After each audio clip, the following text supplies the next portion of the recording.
ವೇದಾಂತಿ ಹೇಳಿದನು ಈ ಹೆಣ್ಣು ಒಂದು ಮಾಯೆ, ಕವಿಯೊಬ್ಬ ಹಾಡಿದನು ಈ ಹೆಣ್ಣು ಒಂದು.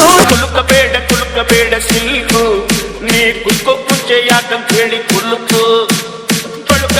ಬಳುಕಬೇಡ ಸಿಲ್ಕು, ನೀ ಎಲ್ಲಿಂದ ಬಂದೆ ಹೇಳ್ಬಿಟ್ಟು. ರತ್ನ ಪಕ್ಷಿ ನಾಚುವಂಗ ನಂಗೆ